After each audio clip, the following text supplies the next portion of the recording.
Let's do this. Let's do it. I'm so excited to be with you. Oh my gosh, I am so excited. This is our second collab in like the past 30 days. Plus, I jumped on your impromptu. This is how you figure out attribution for evangelists and stuff. I mean, I've seen so much of your face. I love it so much. And hello and welcome to everybody joining us on this LinkedIn Live. And a special thank you for making time in the middle of your Q4 for this conversation. But I promise if there was going to be a one to make time for, it's these insights from Challenger Customer.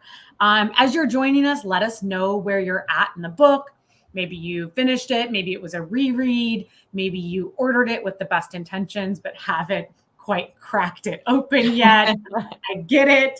But let us know where you are at. And if you haven't read it, no worries. There's still going to be tons of nuggets. I'm just speaking on Jen's behalf. Tons of nuggets that she is going to drop during this session that you will benefit from. I also dropped a link in the comments. This is the last session for 2022 Business Book Club, going out on a real high note. One of my favorite creators, one of my favorite books. But we will be back on January 10th with Chris Voss's Never Split the Difference. So make sure that you sign up and get notified for 2023. It's going to be, I think it's going to be pretty exciting. So let's dive in. Hello, I am Leslie Vanetz, the founder of B2B sales consulting company Sales Team Builder. I am joined by Jen Allen, the chief evangelist for Challenger. You hero. Tell the folks a bit about yourself. And just in case they aren't already following you, tell them where they can find you as well. Yeah, so it's great to be here. It's great to be here with you. I know you are a big proponent of the second Challenger book, not as much the first, which you are not alone. A lot of people feel that way. But I am Jen Allen. I've been with this business, with the Challenger team for 18 years. 17 of those I spent as an individual contributor, frontline seller. I am someone that will never refer to myself as a sales expert. I just think there's so much for us to learn. I'm someone who loves learning. And so Challenger Customer really shaped and defined the way that I sold. I learned a lot of things I was getting wrong. And it's why I'm really excited to be here with you today to admit that stuff and talk about it and figure out how we can all learn moving forward. Yes. And I saw today that you actually had a post on LinkedIn that was sort of a seller v, Challenger sale v customer post. And there's some interesting comments. I think some of them we're going to dig into in the form of questions, but I feel like that is a good place to kick off. Why do you think Challenger sale gets so much more recognition than Challenger customer? And I like both of them, but I love customer. Listen, I think Challenger sale was just massively polarizing, right? And Challenger sale was about the seller. And so when I first was exposed to Challenger back at Corporate Executive Board, when the research came out, I was a full-fledged relationship builder. Like I said, the first 8 years of my career as an account manager, and I firmly believed that the way I won business was my ability to build friendly relationships, right? So I think a lot of people heard the word Challenger, heard that we were saying relationship builders weren't the most likely to be a high performer. And it was offensive to them, right? Because many of us grew up learning that building relationships is the way that you sell. The crazy thing is we believe that. Like we believe that relationships are essential. They will always be an essential currency in sales. It's just how we build those relationship matters. So I think Challenger was just extremely polarizing. Challenger customer came out, 2 or 3 years after it. And I just don't think we made as big of a bang release with it. And so I think it was this underdog where some people would find it, they'd get really passionate about it, they'd talk a lot about it, but there's still plenty of people to this day who I'm like, there's a second book, and they're like, actually, I have no idea, right? Yeah, and more. So it's always fascinating. And for those of you that are joining us in the chat, like, help us understand, did you even know there was a Challenger customer book before Leslie posted this? Have you read it? Are you starting it? Is it holding up a wobbly desk? Like, all these answers are fine. Oh, I had one person reach out to me and it'd be like, hey, just like as a heads up, your title's wrong. Like just wanted to let you know it's actually called the Challenger sale. And I was like, yeah, it is. It is. And it also is not. That's really interesting. And one of the things when I talk to people about sale versus customer is that I say the Challenger sale is very customer centered. Sorry, it's very like seller centric. And sometimes I don't know, tell me if you feel this as well, but sometimes I feel like people are like, yeah, I'm a challenger seller. I do the challenger mantra. And then I'm like, tell me more about like the book and what you liked about the book. And they're like, well, I didn't read it, but I challenged my customers.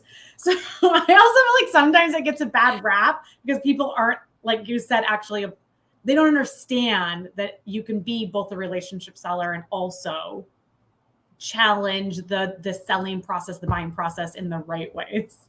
Girl, that is like the whole foundation of my job is to go out there and break that. There's someone, Lydia is in the comments saying, I think I was exposed to a Challenger sale SDR and I ended up really pissed off. That is by and large the number one thing that I'm trying to break. Like Challenger is not a know-it-all. I know your business better than you do motion, but I do understand why people perceive it to be that because of exactly what you said, Leslie. People don't read the book. They hear Challenger wins and they're like, this is my right to be an absolute jerk to my customers and prospects. That ain't Challenger. But, you know, I can't make someone read the book. I can't force someone to understand what it is, what it isn't. Versus to your point, Challenger customer said, forget about the sales rep. Now let's turn our eye to, are there different types of stakeholders that I should actually be engaging because of their ability to get the deal done? And I think because it wasn't an inward, like self-reflection motion, it was looking outward. I think that helped, but I also think it's because so many of us sellers, myself included, have fallen into that trap where we put a deal in the hands of someone and then we're like, where'd you go? Where did you go? I forecasted you. And so I think there was it was very easy for sellers to say, I've been there, I've done that. And I think that made it a little bit more relatable. Okay, let's dig in a little deeper because the book is, I think that Challenger customers is full of surprises. And I'm also realizing that as we chat, maybe part of the reason it didn't make as big of a bang is because it was talking about buyer-centric selling or customer-centric selling before it was a buzzword. Very good point. So maybe, I don't know. I'm throwing it out there.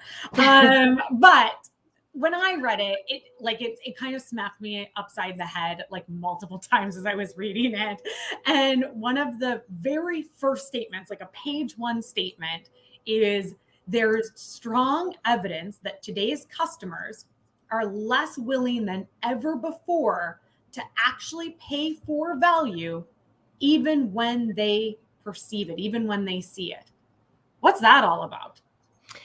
Yeah, I mean, I know you've had a really long career in sales as well. And I know for myself, there was always this belief system that if I could sit there and say, we'll give you a 15-time ROI, right? And we'll make all of these metrics green and we'll make all this stuff better, that the belief would be that the customer would say, well, when do I start, right? And many of us, frankly, grew up in sales learning that that was the way to win, right?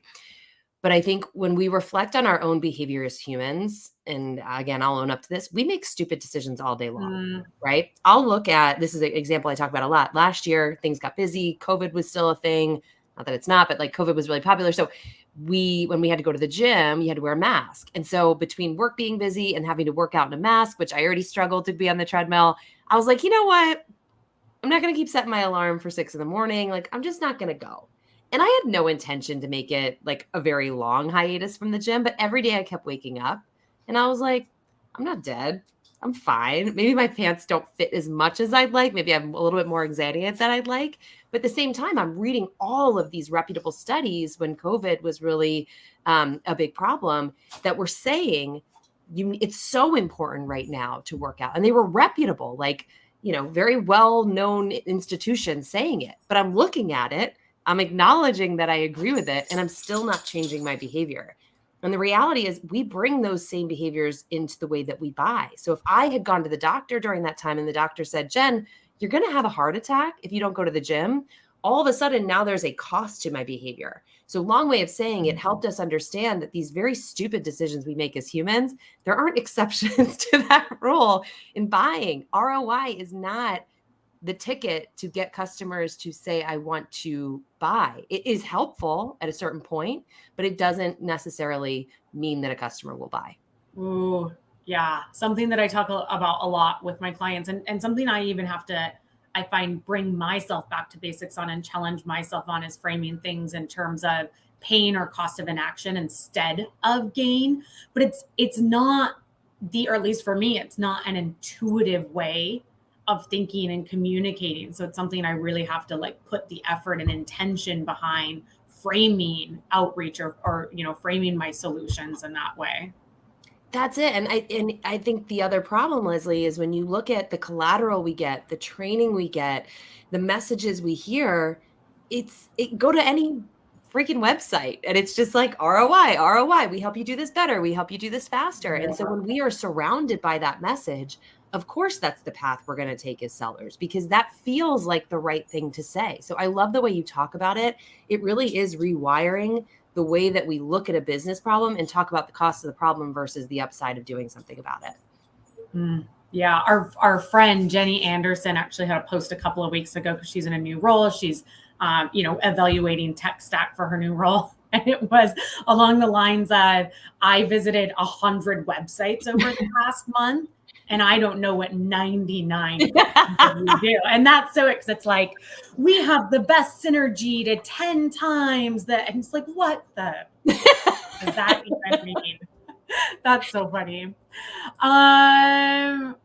Yeah, I don't feel like most salespeople still, even if they've read Challenger Sale, Challenger Customer, even if they follow the gurus on LinkedIn, really understand that their biggest competitor often isn't another company or another product.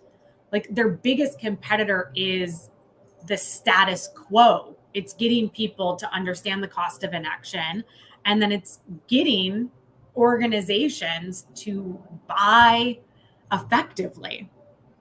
There was a comment on your post today, and it's funny. Let me pop this slide up because it was, somebody called out that this was like their favorite quote in the entire book, and I was like, oh, yeah, that was one of the ones that like really slapped me in the face as well. So, like, tell us, Jen, what does it mean for sellers that customers really have a hard time, that organizations really have a hard time buying? And like, maybe more specifically, what advice would you give our audience that can help them help their buyers buy more effectively here in Q4? So this is, I agree with you. I love this quote. One of the things we've been tracking, so when the Challenger Customer book came out in 2015, the average number of customer stakeholders involved on the customer side was 5.4, right? That's already a lot. If we think about the evolution of consensus, like in the early 2000s, when you and I first started selling, it was like you could just go to the decision maker and they'd be like, okay, sure. If I see enough value, I sign. Right. Then the 09 crisis happened, and then people started adding more decision makers, more influencers to that buying group. So 2015, book came out, 5.4. That's what you'll read in the book.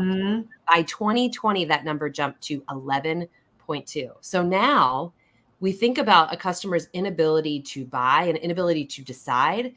Again, reflect it back to human behavior. If I'm going out to dinner with 10.2, like, I don't know what that 0.2 person looks like, but if I'm going on to dinner with 10.2 people, it is so hard to make a decision on where we go, because someone's a vegan, someone hates sushi, someone doesn't want to drive that far. So what do?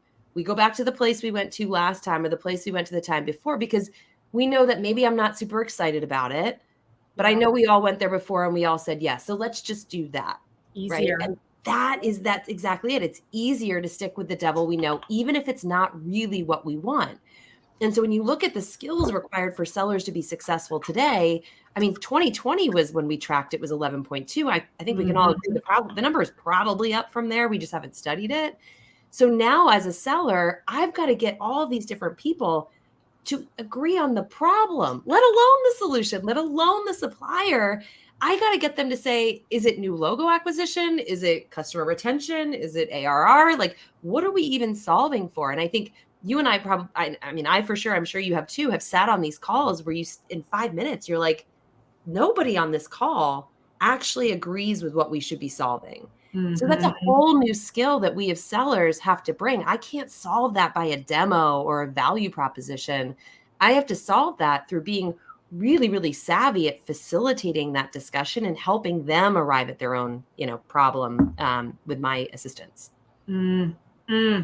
I love it. And I want to talk to you about that consensus-based sale, but I don't know if anybody has like the physical book, if everybody has video books now, but there's this graph on page 8 that highlights purchase intent versus the number of people that are part of the buying process. And it starts at 81% up here with one buyer involved, drops down to 55% when just a second buyer is involved, and then all the way down to 31% with 6 or more buyers.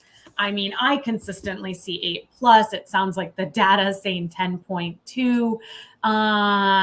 So, I mean, we are, the reality is that we are in a consensus-based sales environment.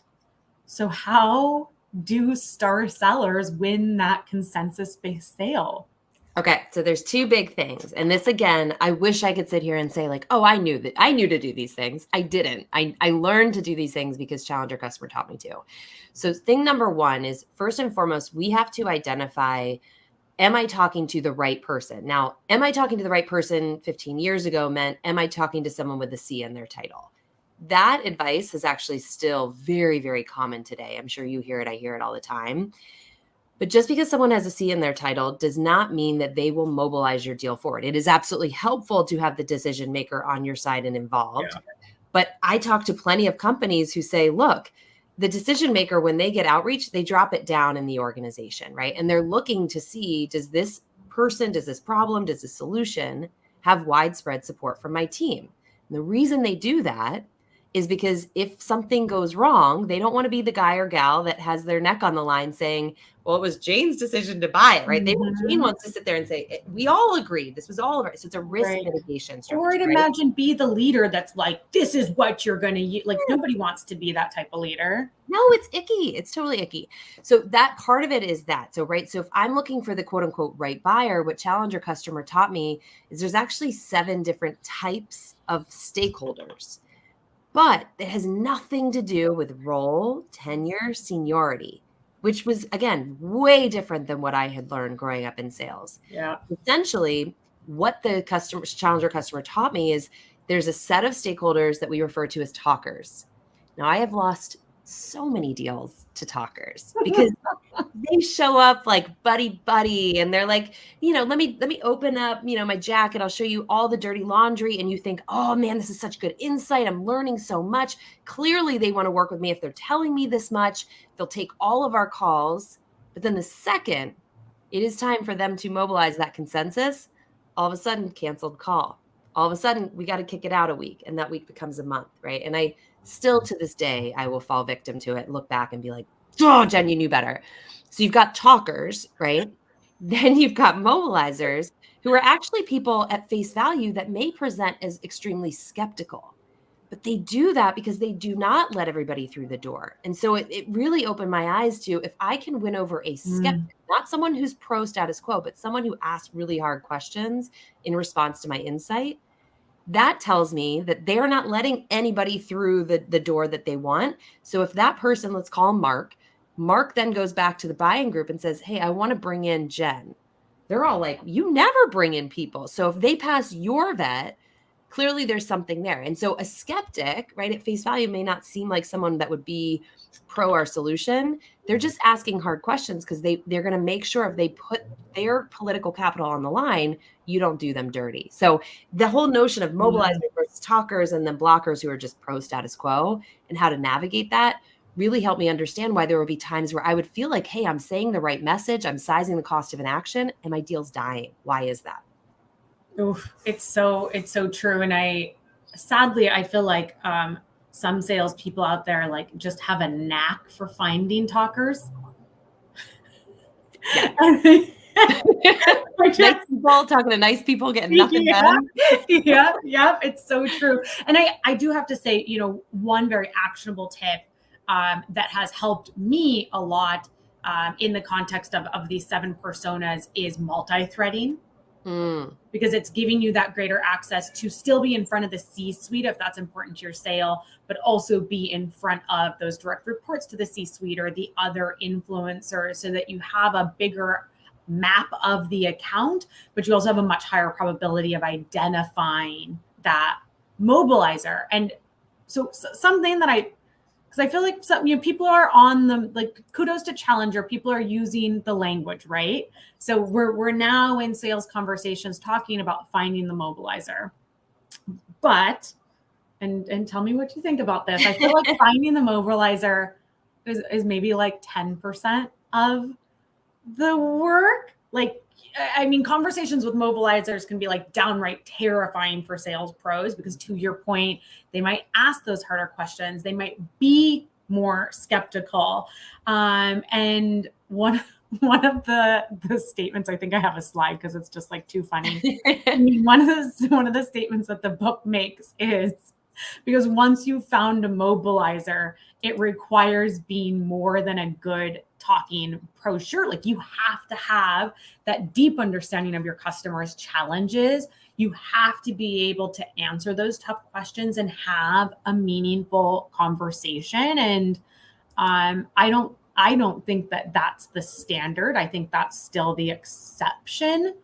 But if folks are in their evening or late afternoon showing up to this conversation, I have to believe they're either on that path or they want to get on that path. So what is your advice to individuals looking to level up their ability to have those meaningful conversations with mobilizers? Such a good question. I completely agree with you, Leslie. 10% might even be generous, right? The worst thing you can actually do is find a mobilizer and then have the wrong conversation. So one of the underlying things that a lot of people miss is mobilizers are activated by insight. They are people that love great ideas. And the ideas are often not on the solution, but it's, hey, this is a problem we've been confronted by. We assumed it was a cost of doing business. I spoke to Leslie and she opened my eyes that I've actually been looking at this in a way that I didn't really size how big that problem was. That person hears that mobilizer hears that. And what they do is they run and they want to tell other people about it, right? Think of it like, to use like a really stupid example, but let's say one of my friends bought a hairbrush and she like loved it. We have the same type of hair and she could not wait to tell me about this hairbrush because she was like, I know it's going to solve this problem that you have. And I really want to show you what's different about it, right? So it's like we as humans are wired to share great ideas with one another. Yes. Mobilizers love that. So if you do not have insight on the customer's business problems that they're underappreciating, you actually may do more harm than good by having a conversation with a mobilizer and being like, here's our solution. Here's why it's better, faster. So the advice I would say is any company who sells a solution, I don't care what it is, if it's commoditized, if you're selling ball bearings, I don't care. Your product, your solution was built to solve a customer problem. You will always serve yourself better by deeply understanding the customer problem way more than deeply understanding the solution, my girl. And so what is it that you know about that problem that the customer doesn't? Now, don't go and say, I know this about the problem and you don't. That is that awful challenger, not challenger type idea that people get misled by. But how do you introduce that in the form of insight, right? How do you show up and say, look, I don't work for your company, but when I looked at what your company seems to be trying to achieve, it looks like it's this and this. Have you ever considered how this thing over here might be making that harder? I would love to compare it against your observations, right? I'm not coming in with a tone of telling I know more than you. I'm simply saying I'm giving your business more thought than my business. And that's the tone I want to set for that conversation. Yes. That's this quote, girl. I mean, okay. So first of all, yes, like snaps, yes to all of that. Particularly when I'm working with newer reps, like one of the things I come back to again and again is it's not about like what you're selling. It is about the solution, the challenge that they have that you're able to solve for. So I loved everything you just said. I also love this quote. So we're both creators, right? Like you have to be a creator. That's part of your gig as an evangelist. I just do it because I guess I have a sickness. I don't know. I don't know. I call it a challenge. You can call it a sickness. I read this book at the beginning of my creator journey, and I would say, Jen, as much as it changed some of my conceptions about how to make meaningful connections with my buyers, how to be a more buyer-centric seller, it also really changed the way I was creating content, and it really changed the way I was writing copy in terms of my cold outreach. And there's a great graph, another graph. This one's on page 65. So if anybody has the book, like make sure that you check it out on page 65. But the gist is accepted, like what most people share, and you've seen this in cold outreach, you've seen this on LinkedIn, like what most people share is accepted information, and it's credible, and it may even be relevant, but it's kind of boring. It's just like, okay, like sure, like 90% of CIOs care about IT. And it's like, oh, okay, cool. Like that's like, what a shocking revelation. And then there's some additional thresholds to like newsworthy, which catches the eye, followed by thought leadership. Thought leadership is additive, and it provides those new perspectives or new data. And to your point, it teaches. So it doesn't challenge in like a rude, egotistical way. It teaches. And I think, I mean, I'm going to say this like 17 times during our conversation. Like that was my favorite part of the book. But this is, I mean, like this distilled so much of like, I think what I was struggling with, like the frame, like it broke my frame is maybe a better way of putting it. And I wasn't creating content or writing emails that made people think like, damn, maybe I've been doing this wrong, or wow, maybe I should consider something else. So that wasn't really a question, but thoughts on this? That's a question. I'm with you. Like, I think largely if you look at my, and I'll just use your example too. If you look at my journey of posting content and creating content, in the beginning, I was just posting thought leadership. I'm like 65% of what, and people are like, okay, keep going on about my day. And I think what you've nailed so well, and what people who get this really do incredibly well, is they find a way to make it easy for someone to do the math on themselves, right? So like, this is an easy one that I talk a lot about. Like here at Challenger, we're trying to create awareness with clients that, you know, losing to no decision or status quo is not a cost of doing business. It's the single biggest competitive threat that you have. Yeah. And so people will say, yeah, but you know, lots of companies are just going to ghost us. Like that's lots of opportunities. And so my job is to help a client understand, take 38%, which is the research we found, but I've heard upwards of 60% from research. I've heard upwards of 80% anecdotally from talking to clients of opportunities that are lost to status quo, and tell me, how the hell are you going to hit your target if you just keep accepting that losing to status quo is fine? It's literally impossible. You'd have to have like a 99% win rate and a marketing team that just literally gives birth to leads on your lap to be able to overcome that. And so when you confront someone, it's why I love the way you said it so much. You have to confront someone that this is not this person's reality over here. This is your reality. And I'm going to help you do the math. And I'm not going to judge you. I'm not going to make you feel bad. I am here to help you, because if I can get you to recognize that problem and then bring a great idea back to your boss, to your peers, that's actually a hero moment, right? And I'm going to give you all the credit. I'm not going to say it's Jen, it's Challenger. I'm going to help you articulate that back so that now you are bringing to the table a really smart conversation. And that's, I think, that subtle nuance to Challenger that a lot of people just don't really, it doesn't click when they read the book. We probably could have done a better job, frankly, of making that more explicit in the book. But I think that's really it hit for me. It hit all the way home for me. I mean, like it genuinely, that like, you know, couple of paragraphs changed the way I communicate with customers. It changed the way I write copy, which is literally like one of the things I sell that I'm exceptional at now a few years later. And like, that was the starting point that it broke the frame. It changed the way I write I create my TikTok or create my LinkedIn. And, I think a piece of it also was like the validation to say it is not fun or helpful to go out and just say things that everybody knows.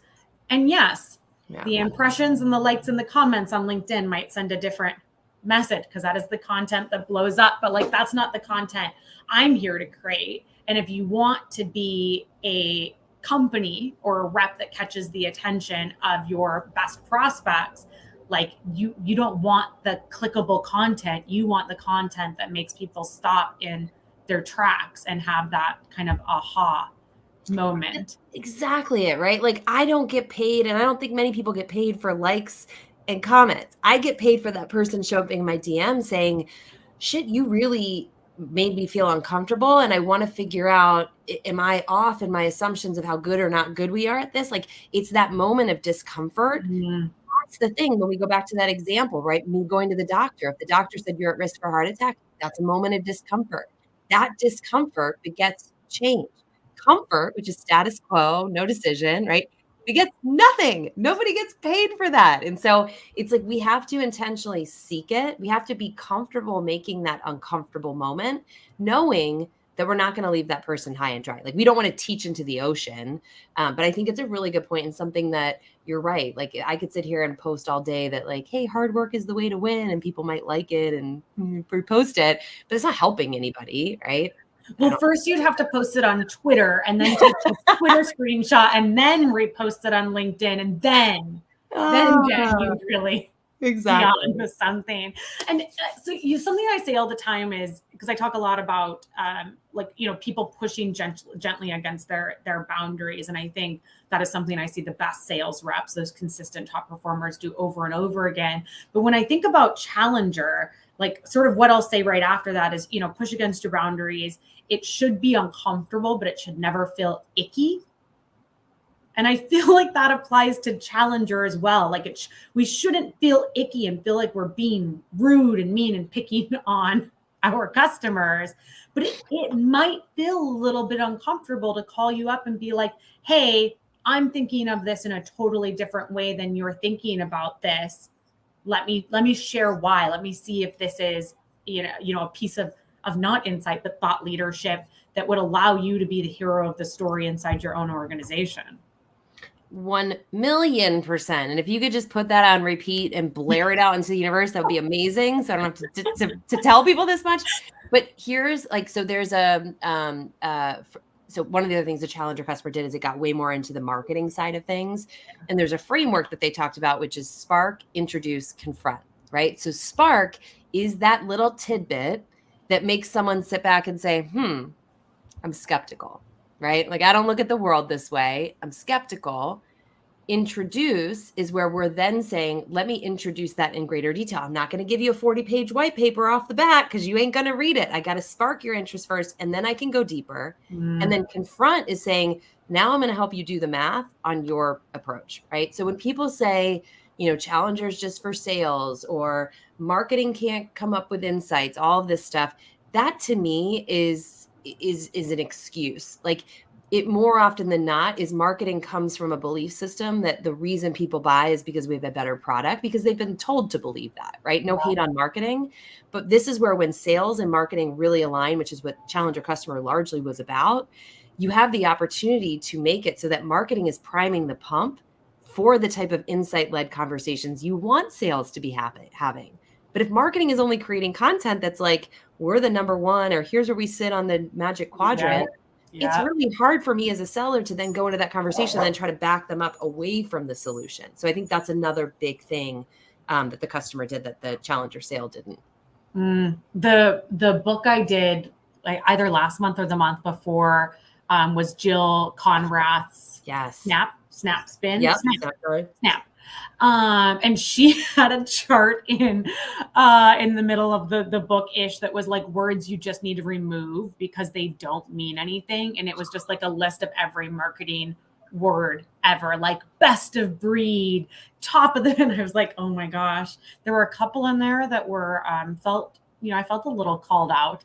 But that whole book was great. People should definitely give it a read as well. Okay, but let's talk about that like sales, marketing, getting on the same page and the impact of it, because there are 2 case studies in this book. They're in chapter 4, folks. One from Dentsply and one from Xerox. And these were also like game changers, frame changers.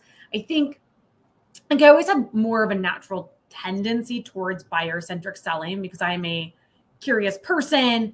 I like to help.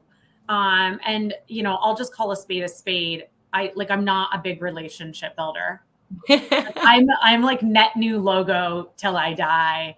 Like, thank you, customer success. You do the damn thing.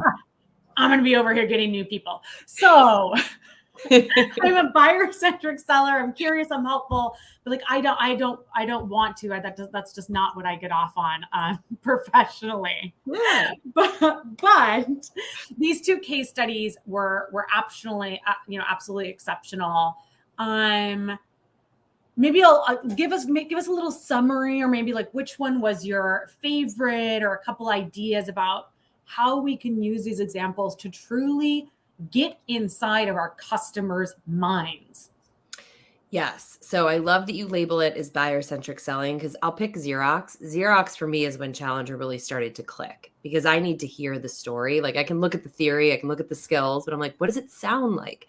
So the situation with Xerox, it was in their K through 12 division, and they were selling color printers to school superintendents. Now, all sales are hard, but we got to acknowledge that trying to get a school superintendent to buy a freaking color printer has to be up there in all-time like hard jobs. They don't care, right? Like, of all the things that they cared about, they're caring about school safety and student attendance and student test score performance, right? So these poor Xerox reps walk into the superintendent's office, and they had actually a truly differentiated product. They had the cheapest color printer on the market.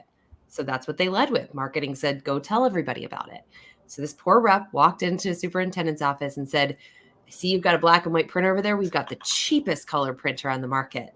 And it's this, and it'll get, it fits within the space that you have. And, how many do you want? And the superintendents would just look at them and say, I don't want any. In fact, this was a giant waste of my time. I have no money in my budget to buy a color printer. I'm going to use this thing until it's dead, until it's like crying, right? And so the sellers come back, and this is where I think a lot of people can relate to the story. They come back and they're like, yo, no one's buying this. So I'm not going to push it, because now I just wasted 30 minutes of my time. I could have been selling something else. Right. Yeah. Like, it doesn't matter that it's cheapest. It doesn't matter that it's best. It doesn't matter. They don't care. This is status quo, right? My stupid black and white printer is good enough. It's fine. So what Xerox had to do is they said, we can't shelve this product. We spent millions into developing it. So we have to change the way we talk about it. So this is where sales, marketing, product came together. And they said, how do we talk about printing in a way that superintendents will care? So what they did is they had to actually put the printer aside, and they had to sit there and say, if I were to talk to a superintendent and I said, what is this wheel of things you care about? What comes up on that wheel? And we said it before. It's like school safety. It's student attendance. It's making sure my teachers are showing up to class. It's student test score performance, right? Then we start working back and saying, which one of these things can we potentially impact? So Xerox landed on student test score performance. Now, this is an interesting one. And I didn't know this because I knew nothing about K through 12, but this is student test score performance is how public school systems get funding, right? So the better you do, the more money you get. So what Xerox was able to do is to show that student engagement in the classroom leads to higher student test score performance. What leads to higher engagement in the classroom is me as a student not looking at black and white copy when I'm home looking at my iPad and my Nintendo whatever and all these high quality graphics. They were able to show that students actually check out in the classroom when they see it. So now, instead of going in and talking about color printers, they went in and said, we want to talk to you about underappreciated ways to drive student engagement in the classroom that increase likelihood of higher test score performance, right? And marketing's over here creating content that has no printers on it, no Xerox branding, and they're sending it to school superintendents who are eager to learn about increasing student engagement in the classroom. And so this is what we're talking about when we were saying before, marketing priming the pump for the type of seller conversation we want to have. If sellers just had that conversation and marketing was on a totally different page talking about the speed of printing, they wouldn't have seen the success they did. But when you look at marketing and sales, they're both using the same insight. And as a result, they're able to drive demand that was, I think it increased sales by 12%, which you might sit there and say, like, that's not that much. But in that category, in that type of customer, that was never seen that before. Yeah. So that's what you get when you just simply take an aligned view of using insight to teach your customers. Oh, I'm obsessed with that story. The Dentsply one is, I mean, I think it's equally powerful, like going and selling some new sexy tool. And then at the end of the day, it absolutely had nothing to do with the tool or even the ergonomic buzzword. It was, do you want to reduce your dental tech call-offs and the cost associated with that? And that's what got them to do the deal. Like if you have been sitting on the book and you've been telling yourself you're going to pick it up, but you haven't, like maybe just go, I think it's like chapter 4, or maybe it's later, but go to those case studies and just read those case studies, because you will be so blown away. You won't be able to stop yourself from reading the rest of the book. It's so good. And, you know, I also think, Jen, it's a really incredible call out in Q4, because we have a lot of people in our community joining us tonight that are surely trying to drive those last deals in before the end of the year, and being able to not stop at, we need to save money, or whatever that surface level pain that they've shared is, and go deeper to be like, well, what other, you know, ways are you considering saving this money? What have you already tried? What's worked? What hasn't worked? What else is like on that same spectrum that's causing you those pains, and looking for those threads, seeing how you can not just hear one very superficial pain and then start selling against it, but dig deeper to find those reasons that people will move. I mean, at all, but especially like in the context of Q4, ways that we can get them to make a decision now instead of later. Ugh, such good stories. That is it. I mean, I think when I was exposed to this idea at Challenger, it was called reframe potential, which is, instead of looking at these like surface level demographic aspects of your customer, like I used to look at, do I recognize the logo and how many sellers do they have and how much revenue? And I'd be like, all right, these are my A targets. That had nothing to do with how big or how small that problem would be. So now what I do is I take my insight, so I'll take no decision, and I'll say, out of my whole territory, what are the companies that I could anticipate really having a no decision problem? Like, I'll get companies where it's like, it's disruptive. They're replacing, you know, maybe they're replacing a CRM system. Like, yeah, people hate their homegrown CRM system, but they hate buying a new one even more. So no decision is probably a big threat, right? So then I'll prioritize my territory that way, because I have a higher level of confidence that I can teach to that problem. I can size the problem and thereby drive more urgency than just someone who's like, I want to upgrade my sales training program. Like, everybody does. Very few people actually do it. So I think sizing your insight as almost a measure of who should I target, to your point, helps save you from these bad conversations that we don't qualify out early enough. No, when I like thinking about that grading too, like, do they have a competitor and how sticky is it, right? Because if it's like software to software, that's sticky. Like, are they not using a competitor?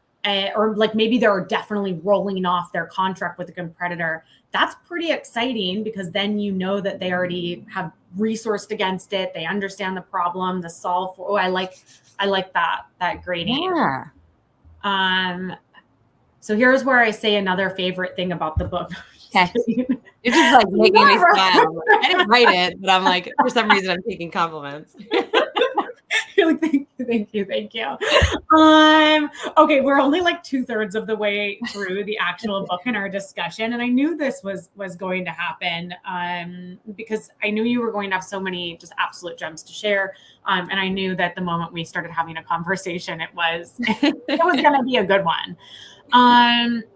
So maybe I'll ask you to like bring it home for the group. What did I miss? Because this book is like brim to brim full of knowledge and nuggets and insight and thought and all those things. What is like one thing that I didn't talk about with you that you really want to make sure people take away from the book?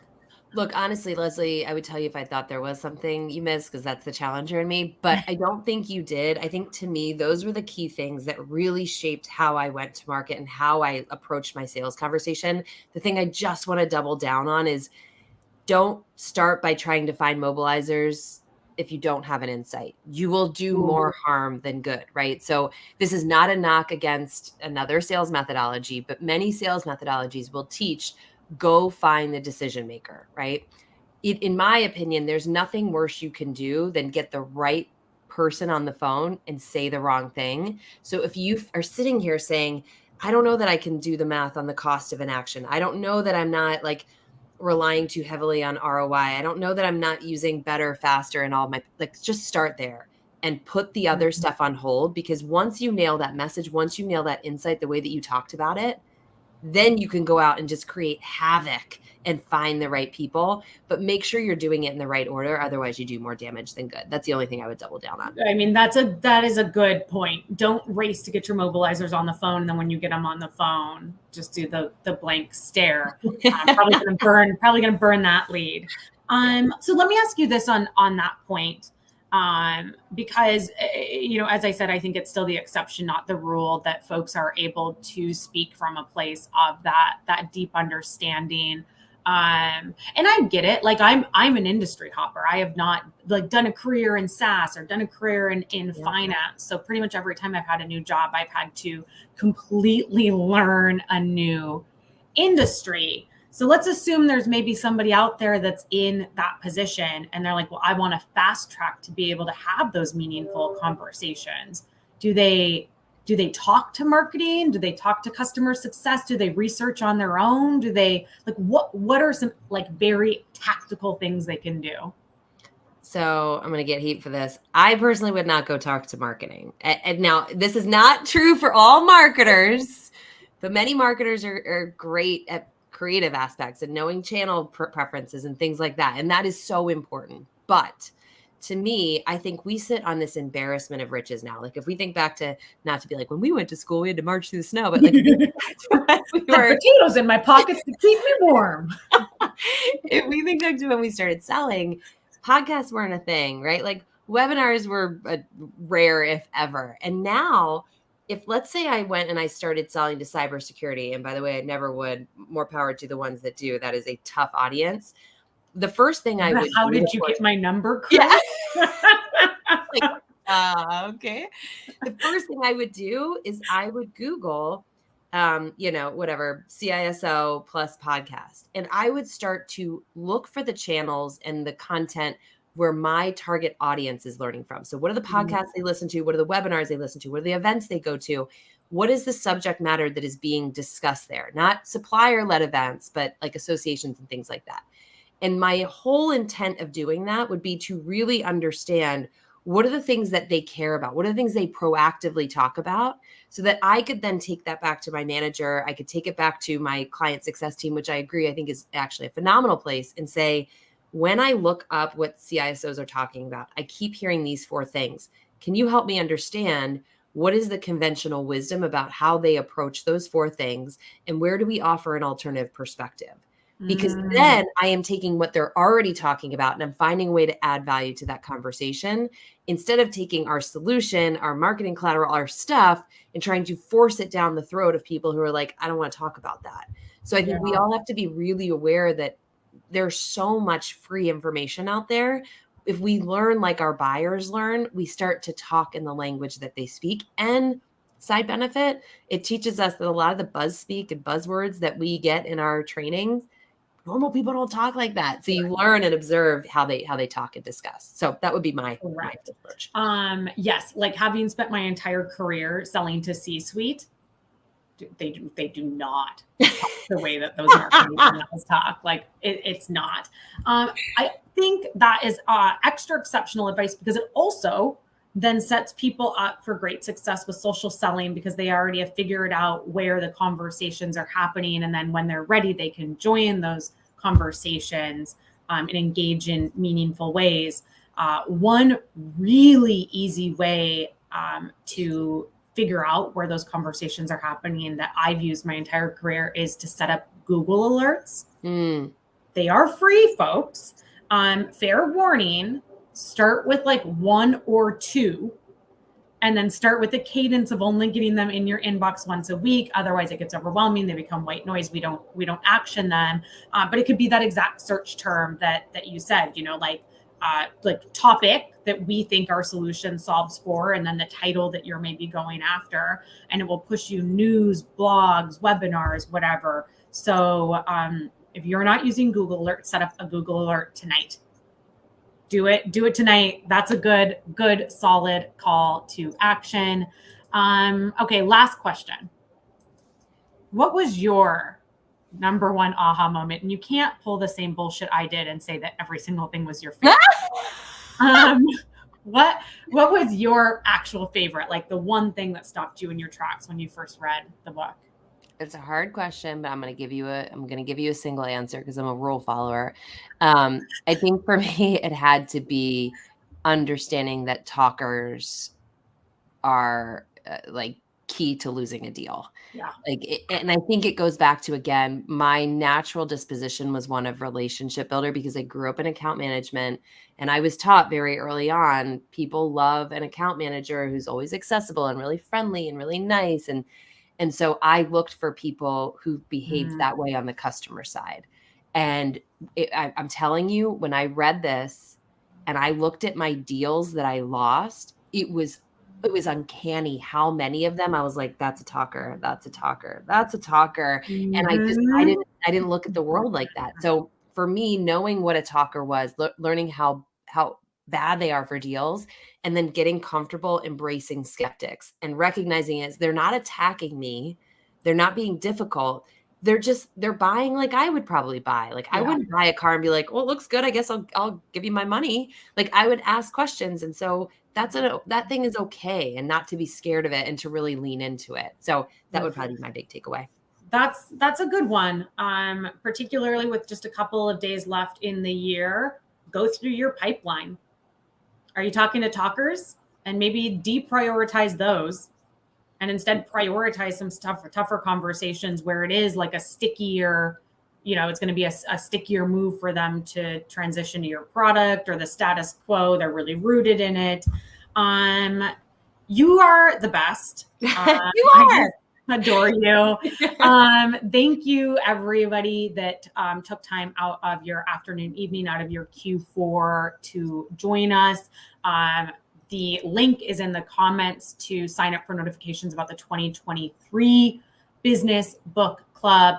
It's going to be fire, like I promised. Fuego. We're going to start with that Never Split the Difference, which is the book that is tied for my number one favorite book with Challenger customers. So ending strong, starting strong. Jen, where can the folks find you, assuming that they cannot wait to hear more from you based on how amazing you are? You're so sweet. LinkedIn is where I hang out all the time. Jen Allen at Challenger. And those of you that want to keep learning about Challenger, I host the Winning the Challenger podcast. Leslie was on it. She was an incredible guest. So make sure to check out her episode. Was on it. She was amazing.